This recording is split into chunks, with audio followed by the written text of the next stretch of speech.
This Good Morning Northwest morning spread is brought to you by Bill's Heating and Air Conditioning. It is 6:53, time to get you ready to take on your Wednesday in the morning sprint. Mark has details on what you can expect in your forecast with a cloudy day ahead. Allison Martinez is live telling us how you can get a box of locally sourced groceries for your family. But first, Spokane County Sheriff's deputies shot and killed a man last night. One of those deputies and a canine got hurt. Let's get to Sydney Charles with the breaking details. To a call from a home on North Kalispell Street. The sheriff's office says a man reported that his neighbor, armed with a baton, threatened to kill him. Now, this isn't the first time officers have been called to that home. Sheriff John Knowles says deputies came out to the home Monday night when that same neighbor called and said the suspect broke something on his property. He was uncooperative when officers arrived at the scene. Now, the same neighbor called again at around 4 o'clock yesterday for a similar incident. When deputies arrived again, the suspect was not cooperating. Hours later, deputies made a plan to break through the door. The sheriff's office says almost immediately that man acted aggressively towards deputies. That's when he was shot and killed. Now, this is an ongoing investigation. You can read more on KXLY.com. More breaking news this morning. Russia's defense ministry says Russia and Ukraine have exchanged 195 prisoners of war each. That's according to the Associated Press. That swap conducted today comes a week after Russia accused Ukrainian forces of shooting down a military transport plane carrying Ukrainian prisoners of war. Good morning. Our 10-second takeaway and our first alert weather. Well, I got to tell you, today is a much better day with a cool start, but the fog is very light. You'll need light layers today. Maybe some scattered showers around the noon hour. Our high today will be 47 degrees. The man accused of robbing 3 Spokane banks should make his first court appearance today. Investigators used DNA evidence to track him down. This is a security camera picture of that suspect who investigators say is 40-year-old Dustin Perrin. He's accused of robbing a bank on Spokane South Hill in October and a credit union in November. Investigators say the robber left behind some DNA at one of the banks and it matched Perrin. He is also a suspect in a bank robbery at Indiana and Division earlier this month.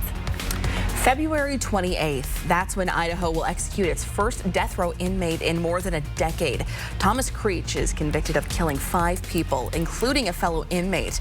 He's also admitted to the court and he killed or participated in killing at least 26 people.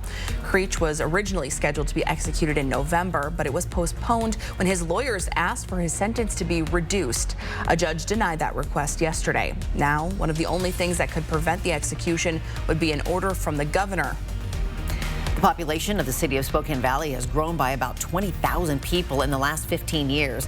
Because of that, the city council is considering beefing up the police department with 30 more positions. The deputy city manager and Spokane Valley police chief brought the request to the city council last night. The request follows recommendations from a report by a consulting group hired by the police department to review its staffing needs. The report says it would cost $6.3 million to implement the recommendation. You can read more about the report on KXLY.com. Renters in Washington could pay less for pet deposits if a new law passes. Today, state lawmakers will discuss a bill to lower pet deposits to less than $150, making it more affordable to keep your pets. But people have mixed responses to this proposal. Property managers say they're against it because they're seeing more pet damage. If this bill passes, it would take effect 90 days later. This morning, we're live at 4 Roots, which is a woman-owned small business located right in downtown Spokane. The business is redefining food insecurity by giving out fresh boxes like this, filled with farm fresh grocery items to any family, no questions asked. Now, every week, the group has distribution events where you can pick up a box of your own load of fresh groceries. It's all happening next Wednesday, February 7th, and we'll have all the information on how you can attend on our website, KXLY.com.